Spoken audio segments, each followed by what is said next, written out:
Despite being one of the best run sports clubs in the country, with an uncanny ability to develop players and never rebuild, there has always been an internet conspiracy with the Geelong Football Club.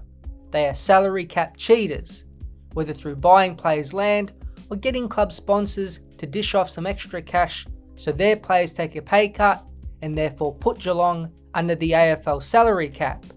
This theory hasn't been helped by some events that have taken place over the past 2 seasons, not only to do with Geelong's player payments, but with other investigations into off-field problems. So is there anything real to this conspiracy of Geelong cheating, or is it another wacky internet theory made up by people behind the screen? So let's start with the most recent event and the one that has re-sparked the Geelong cheating theory. It was revealed post round 12 by Caroline Wilson on the Agenda Setters that Geelong were expecting multiple sanctions over inconsistencies in their payment books. Geelong have been adamant from the word go that there is no smoking gun here, that nothing untoward was going on at the Geelong Football Club in terms of any attempt to hide third-party payments.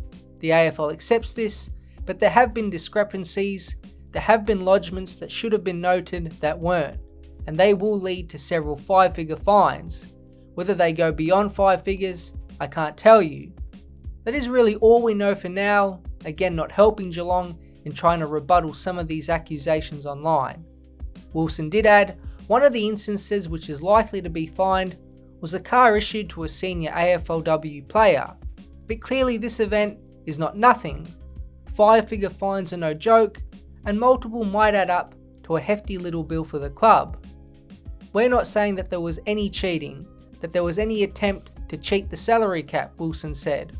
What it will lead to, and the AFL have told Geelong and other clubs, this is that there's been a loosening of management issues at many clubs, and a warning will be given to all clubs with a crackdown on third-party payments. And this has been led by what's happened at Geelong. Now it is true the AFL regularly checks out the books in detail on a couple of teams per year. This season Geelong is one of the clubs, revealed earlier this year, and Port Adelaide was also noted. Clearly something has been found that is a bit off, but for now all we can do is wait. It's noteworthy what Gary Lyon and Tim Watson said on SEN when they discussed the issue. If that is the case, that there's nothing serious here that has taken place, and it's somebody overlooking something or misplacing something or being tardy with paperwork, I think it's incumbent upon the AFL to be as transparent as they possibly can, Watson said. If there's nothing to hide, let everybody know exactly what it was, how it was calculated or detailed, how they found this information, so everybody can look at it as a footy fan and understand that nothing untoward happened. It is the perfect summary of words from Tim Watson to sum up the situation. Just tell the fans what went wrong so these types of conspiracies go away. Time will tell if the AFL or even Geelong does. That was the most recent event. The other stemming from last year was with senior coach Chris Scott. This one was no doubt a touch odd. In October, the AFL launched an investigation into Scott's role with Morris Finance, a big-time sponsor and partner of the football club. Scott's exact role was as Chief of Leadership and Performance. That sounds like a lot of work for a senior AFL coach. But that wasn't the problem. The AFL investigated whether his payments from Morris Finance were or were not included in the club's soft cap and would later give them advice. After the AFL finished up their investigation, the result was nothing. They didn't reveal what they had told Geelong, again not helping with the cheating conspiracies.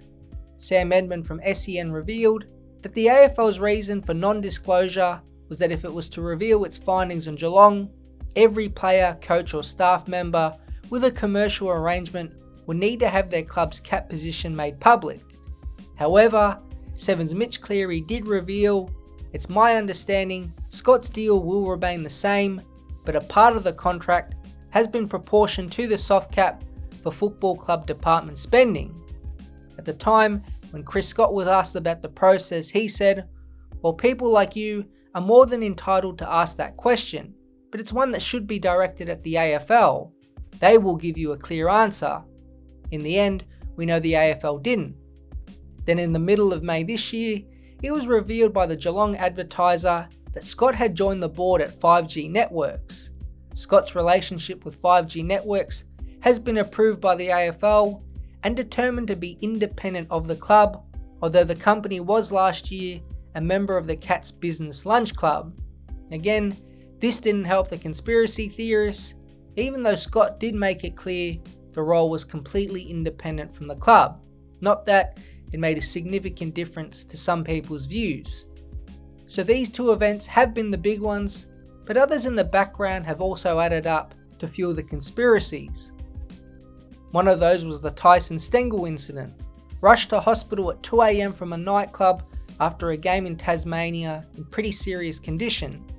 Yet 6 days later, he played for Geelong against one of his former sides in Adelaide and did play well. It was a strange set of events and was brushed aside very quickly at the time. Chris Scott labelled it a non-issue and Patrick Dangerfield referred to it as an error.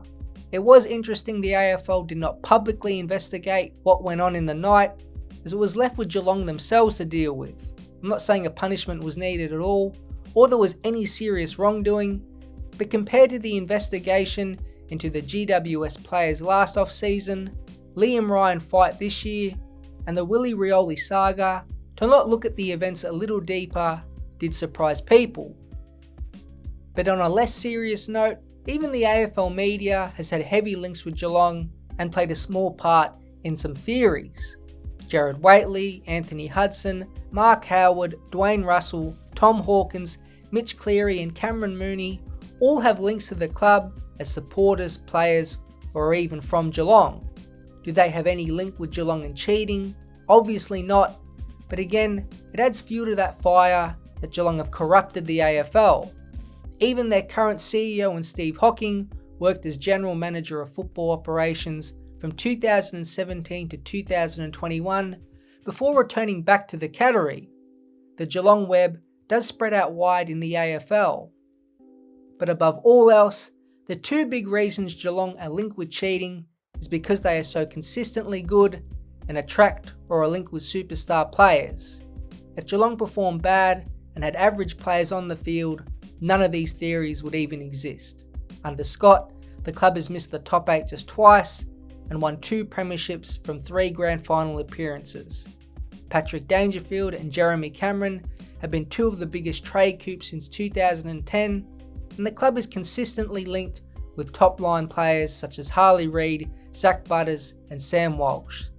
Some supporters looking at this would have to feel a sense of envy. So all we can do for now is wait on the final results of this latest investigation and see if the league office actually makes it clear what went wrong and how serious the infringements were, to finally put to bed one of the AFL's modern day conspiracy theories.